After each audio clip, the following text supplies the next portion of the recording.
I hope my screen is visible. Yeah. Okay.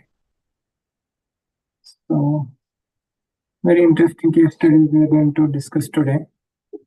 How the turnaround of trust happened in the era of mistrust. Mistrust. Okay. So,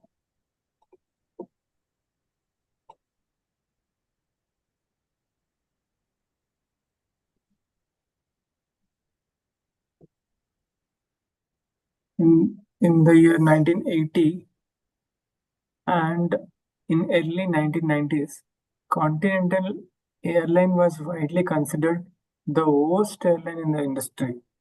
Employees were miserable, and because they felt mistreated, they treated the customer terribly. Means they have passed actually the frustration from their leadership to their customer. The CEO at that time, Frank Lorenz, did not trust these people. In fact, the executive floor was locked behind the security doors and armed guards. And Lawrence would not even drink a soda on his own airplanes unless he opened the can himself. Because he did not trust the employee did not trust him. Then a new CEO named Gordon Bithune took over and completely changed the culture. Bithune understood that a company is nothing more than a collection of people. He opened the executive doors, hung out with baggage handlers, and gave the team a shared goal they could win together. This is the key point actually. He opened the executive doors first. Second, hang out with baggage handlers and gave the team a shared goal they could win together. This is very important. Shared goal that is achievable by team effort. At the time, Continental was famous for flights being chronically late. Mithune promised that if the airline ranked in the top 5 for one-time flights in a month, every single employee would get a $65 bonus check. Oh, it worked beautifully. Tens of thousands of employees suddenly started working together to help each other succeed. They did not just fix the airline, they built a culture of mutual trust. Deep mutual trust was re-established. So, what are the key insights and interpretations that we are deriving from today's session? The three key insights. The first one is mud roll downhill. If a leader mistreats their employees, those employees will pass that exact same negative energy down to the customers. And second key insight from today's session is shared wins. Right? True teamwork happens when you stop measuring individual success and create goals where everyone wins or loses together. Okay, that's the power of shared goals. And also, this can be achieved by, I feel, when a company actually extends the share options, right, ESOP, to their employees.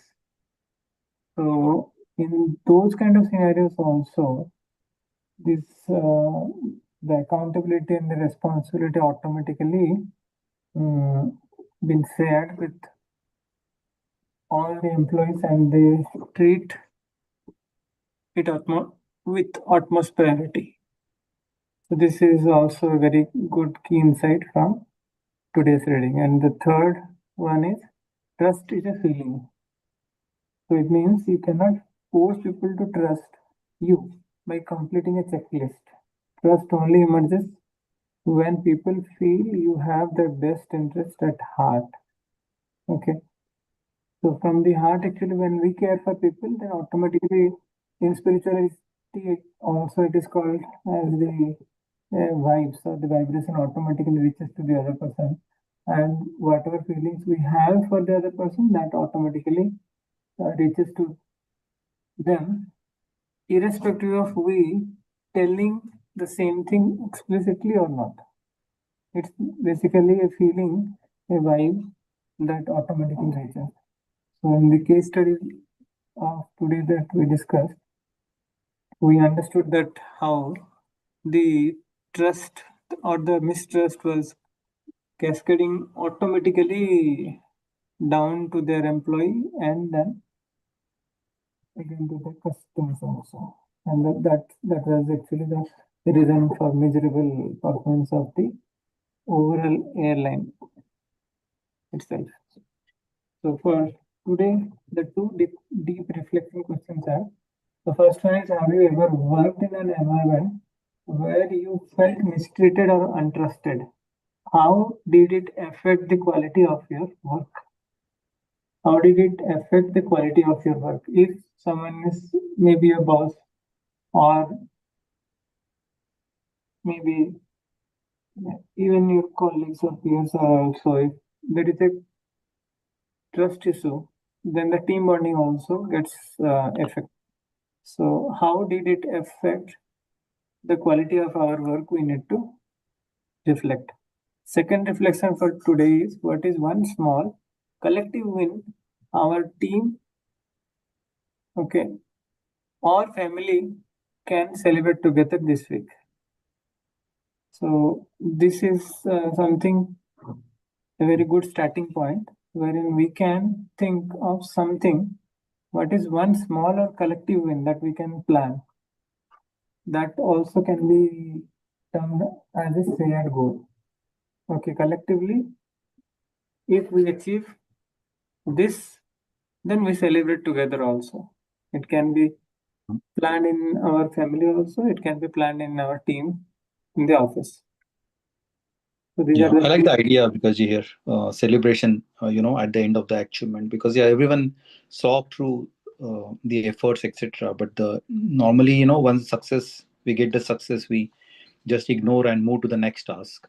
But this celebration is really key, not only in family as well as in office environment. Yeah, that is very key to appreciate the efforts put by individuals as well as feel gratitude about the success. Yeah, really key. Good point today. Yeah, that's celebration correct. Thank you for sharing. Yeah. And so today's action step is, take down a security door today. Take down a security door today. Find one way to make yourself more accessible and open to the people you lead to or you work with. So find one way to make, we need to find at least one way to make ourselves more accessible to our colleagues or to our team members whom we are leading. Then if we are accessible, then they will also be open. So very key important leadership lessons actually we are learning in each day. I would say this book is full of leadership lessons, isn't it?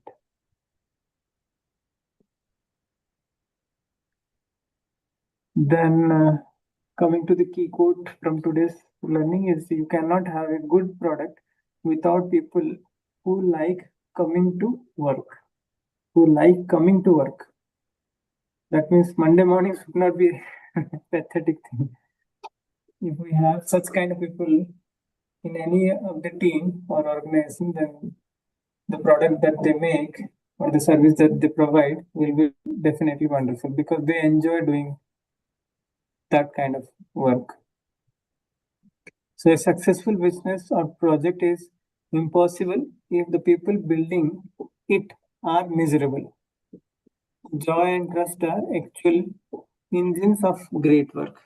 And I very clearly remember this is also very true and very much emphasized in spirituality, particularly in Rajayoga and Bhagavad uh, spiritual context. Actually, how I remember there was an example wherein actually there used to be a show run by Suresh Vadekar with the sister Shivani, the Awakening, something like that. I think, yeah. So in that actually, in one of the episode, actually post, that is Suresh Vadekar was saying that the employee or the cook who was cooking the food in their home was having a deep trouble, and kind of she was very much worried, and the food when consumed by the family members, okay, of Suresh Vadekar, and in a few days actually they could make a difference, they could find a difference that something is wrong, and they were also getting some kind of vibes that some problem is coming to them. Then they went somehow, because of the spiritual knowledge actually, they know that what they eat is like that becomes the vibe.